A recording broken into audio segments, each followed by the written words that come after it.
So we don't want to lose sight of some of the updates that are coming out of Israel, including a bombshell new report from UNRWA. Now, as we head into this segment, I just want you to keep in mind, as a context, that our government just officially certified that they have no evidence Israel is violating international humanitarian law.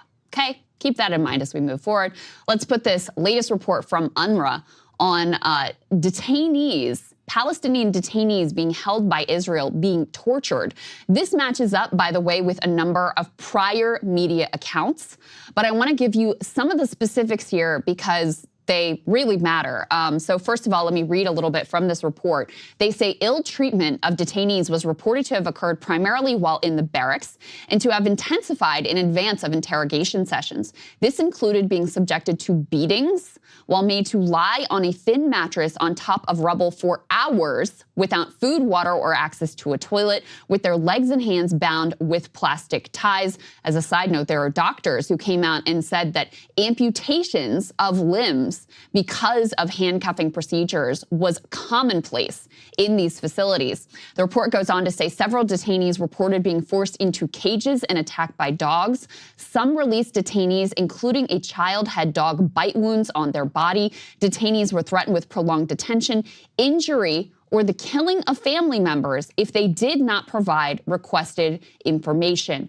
One detainee said, and this is difficult to hear, so warning there, but this is their quote, "They made me sit on something like a hot metal stick, and it felt like I have burns in the anus. The soldiers hit me with their shoes on my chest and used something like a metal stick that had a small nail on the side. They asked us to drink from the toilet and made the dogs attack us. There were people who were detained and killed, maybe 9 of them. One of them died after they put the electric stick up his anus. He got so sick, we saw worms coming out of his body, and then he died." That was an adult male detainee who was aged 41 years. There have been thousands of Palestinians that we know who have been detained by the Israelis since October 7th. In addition, and Saagar, this is very significant to the U.S. and our policy, because you'll recall, we led the charge in terms of defunding UNRWA, UNRWA being the #1 aid organization on the ground in Gaza. That is part of what has contributed to these disastrous humanitarian conditions, including mass epidemic of starvation and children literally starving to death. So we led the charge on that. Our Congress has now passed legislation that requires we continue the defunding of UNRWA through at least 2025. Well, and this was all based on these allegations that some UNRWA staff members participated in some way, some small number of UNRWA staff members, this was the allegation, participated in some way alongside Hamas on October 7th. Well, in addition, what this report says is that UNRWA staff members reported being interrogated about the work performed by UNRWA and the specific functions they perform on behalf of UNRWA. They also reported being subjected to threats and coercion while in detention and being pressured to make forced confessions against the agency, including that the agency has affiliations with Hamas and the UNRWA staff took part in the October 7th attacks against Israel. So what this report indicates is that those supposed confessions were obtained under torture. This, again, Saagar, is something that had been previously reported in the press, but confirmation here coming from a UN body of the outright torture being committed routinely against Palestinian detainees being held by Israel. We got some statement from the State Department of like, you know, we want answers from Israel. I'm sure we'll never get those. Yeah, it's ironic, right? And it's also one of those, an interesting point that Dave brought up last night at the Zero Hedge debate is he kept saying, like, one of the reasons that we're able to have hostage swaps is he's like, because Israel has a bunch of hostages, prisoners. And it was one of those things where I was thinking, I was like, yeah, you know what? That really doesn't get a lot more attention about who exactly some of these prisoners are. And in terms of the way, not only that they're treated, but in terms of the way that they're like disparately viewed. And I think that that is part of the issue overall with U.S. policy. We focus a lot on one group. We completely obscure the actions of another group. And the real issue, from what I really, you know, what came home to me yesterday is that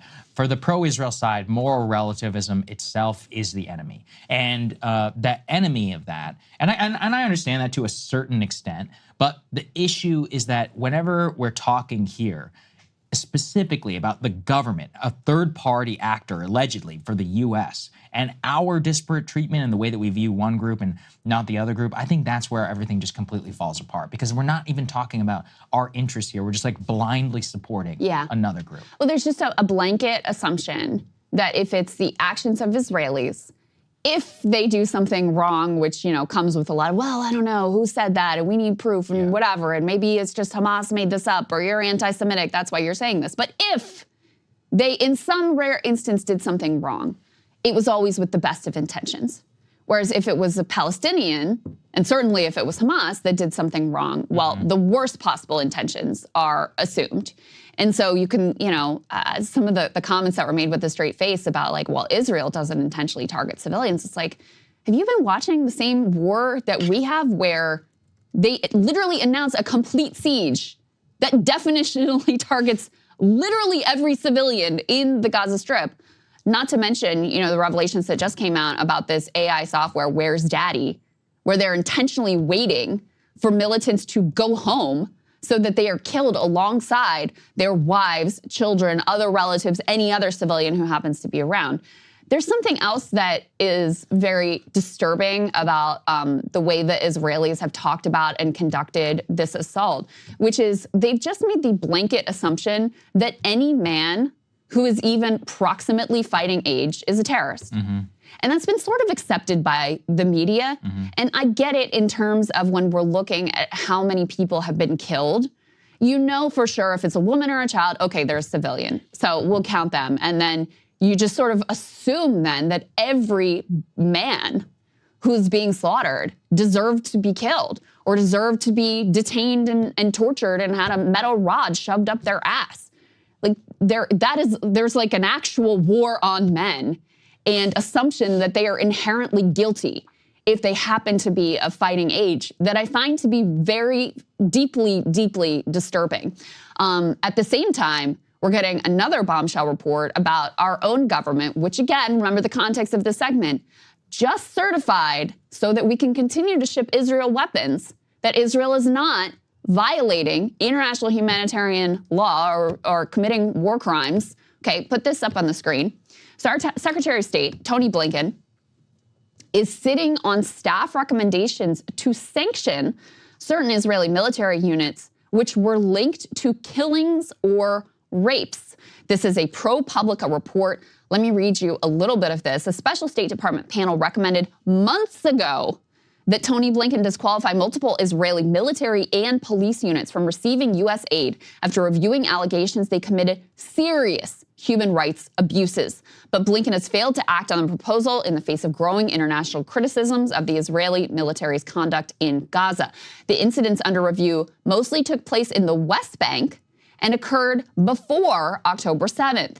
They include reports of extrajudicial killings by the Israeli border police, an incident in which a battalion gagged, handcuffed, and left an elderly Palestinian American man for dead, and an allegation that interrogators tortured and raped a teenager who had been accused of throwing rocks and Molotov cocktails. And part of that torture was attempting to obtain a confession from this teenager who they allegedly raped with an object and tortured in a variety of other ways.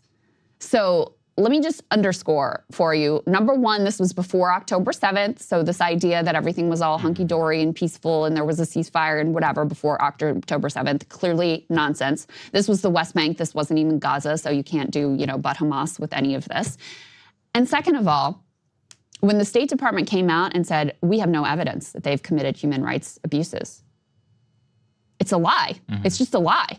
Your own State Department panel told you they were committing human rights abuses. You have the report. It's sitting in your briefcase or in your desk or in your email file or wherever. You have it. So when you say we have no evidence of that, you are just directly bold-faced lying, which isn't a surprise, but it's still important to have this direct confirmation from ProPublica. Yeah, absolutely. I mean, well, the reason why it matters, I think, just to reiterate, is that if you find them officially in violation, then you can't give them any aid legally because of the Leahy law. We have laws on the books that are designed specifically for this purpose. But I will also say they have always found a way. And like I said, one of the first stories that I chased hard here in Washington is that the U.S. government had direct evidence that the Afghan military, who we were funding, very similar cases, were raping little boys, straight up. And that our money was directly supporting the warlords who were participating in this. And in fact, one of the sources that I had told me that in some cases, U.S. military equipment, Humvees and others provided to the Afghans were actually being used to transport some of these children. And what ended up happening, all of this, by the way, is sitting in a vault. It's in Congress. They just won't let you and I see it. There's an unclassified version that was eventually, some of it was released, some of it was leaked to the Washington Post. But because if they released those findings, we would have to shut off the whole war in Afghanistan. And this was while we were still involved in that. So what do you think they did? They just classified the entire thing. And then they also started doing all kinds of other things where certain casualty numbers and others what ended up being released. That's when we could tell how badly the Afghan military was doing. So what they would do is they would just classify the number of dead for the first time in 19 years or whatever of our experience in Afghanistan. And this is textbook the ways that you get around laws like this. And it is just, this is the real deep state right here. This is the deep state. You know, there have been a few State Department officials, employees who have resigned out of horror at the Biden administration's policy vis-a-vis Israel. And one of the things they point to is that Israel gets this special treatment. You know, if it was another country, certainly anyone who was remotely adversarial, okay, we've got our process, we had our panel.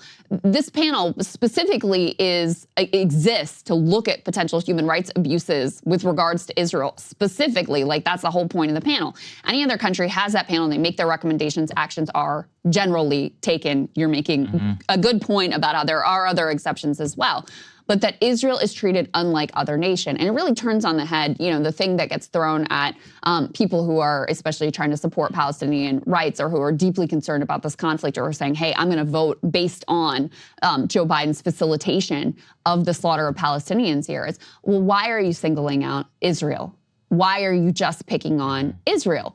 And it really turns that on its head, because what you can see is actually the U.S. government singles out Israel time and time again for special treatment and allows our own government to flout laws put in place to constrain behavior and to make sure that we aren't shipping the bombs that get dropped on refugee camps as one example.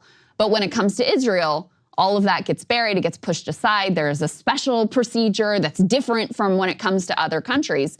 And so you see it very clearly in this instance. You know, I'm curious to see how Matt Miller or whoever's at the podium today in the State Department briefing, if they have one, how they deal with this latest very inconvenient fact. It'll be some version of like, we're investigating. We are investigating. I haven't seen the report. We'll look into it. We'll get back to you. We take it seriously, of course. But they're always investigating and they're never coming to any conclusions when it comes to Israel. Hey guys, if you like that video, go to breakingpoints.com, become a premium subscriber and help us build the best independent media organization on the planet. That's right. We're subscriber funded. We're building something new. We want to replace these failing mainstream media organizations. So again, to subscribe, it's breakingpoints.com.